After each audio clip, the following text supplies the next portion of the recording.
नमस्ते। आप सभी का हमारे YouTube चैनल पे बहुत बहुत स्वागत है। आज मैं आप सभी को माघ मास के महात्म का चौथा अध्याय सुनाती हूँ। श्री वशिष्ठ जी कहने लगे कि हे राजन, अब मैं माघ के उस महात्म को कहता हूँ जो कार्तिवीर्य के पूछने पर दत्तात्रेय ने कहा था।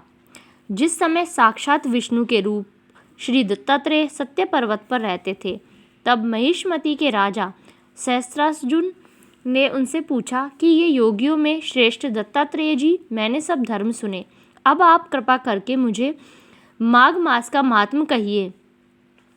तब दत्तात्रेय जी बोले, जो नारद जी से ब्रह्मा जी ने कहा था वही माघ महात्म मैं तुमसे कहता हूँ। इस कर्म भूमि भारत में जन्म लेकर जिसने माघ स्नान नहीं किया, उसका जन्म निष्फल गया। भगवान की प्रसन्नता, पापों के नाश और स्वर्ग की प्राप्ति के लिए माघ स्नान अवश्य करना चाहिए। यदि यह पुष्ट व शुद्ध शरीर माघ स्नान के बिना ही रह जाए तो इसकी रक्षा करने से क्या लाभ। जल में बुलबुले के समान, मक्खी जैसे तुच्छ जंतु के समान यह शरीर माघ स्नान के बिना मरण समान है। विष्णु भगवान की पूजा न करने वाला ब्राह्मण, बिना दक्षिणा के श्राद्ध, ब्राह्मण रहित क्षेत्र, आचार रहित कुल, ये सब नाश के बराबर है। गर्व से धर्म का, क्रोध से तप का, गुरुजनों की सेवा न करने से स्त्री तथा ब्रह्मचारी, बिना जली अग्नि से हवन और बिना साक्षी के मुक्ति का नाश हो जाता है। जीविका के लिए कहने वाली कथा, अपने ही लिए बनाए हुए भोजन की क्रिया, शूद्र से भिक्षा लेकर किया हुआ यज्ञ तथा कंजूस का धन, यह सब नाश के कारण है।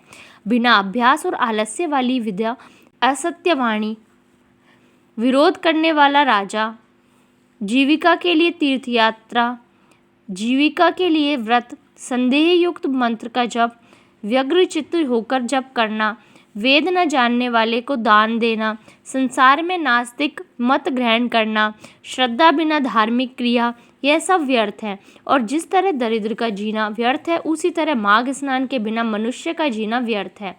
ब्रह्मघाती, सोना चुराने वाला, मदिरा पीने वाला, गुरु पत्नीगामी और इन चारों की संगति करने वाला माघ स्नान से पवित्र होता है।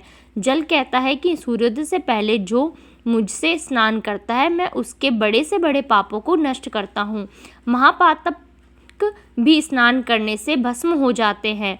माघ मास के स्नान का जब समय आ जाता है तो सब पाप अपने नाश के भय से कांप जाते हैं।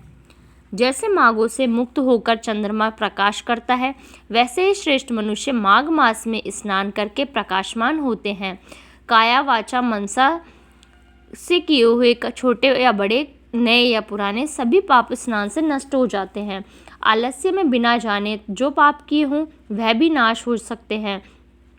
जिस तरह जन्मांतर के अभ्यास से आध्यात्मिक ज्ञान की प्राप्ति होती है, उसी तरह जन्मांतर अभ्यास से ही माघ स्नान में मनुष्य की रुचि होती है। यह अपवित्रों को पवित्र करने वाला तप और संसार रूपी कीचड़ को धोने की पवित्र वस्तु है। हे राजन, जो मनवांछित फल देने वाला माघ स्नान नहीं करते, वह सूर्य चंद्र के समान भोगों को कैसे भोग सकते हैं। धन्यवाद। इस वीडियो में बस इतना ही। यदि आपको मेरी वीडियोस अच्छी लगे तो प्लीज़ उन्हें लाइक कीजिए, शेयर कीजिए और मेरे चैनल को सब्सक्राइब भी कीजिए।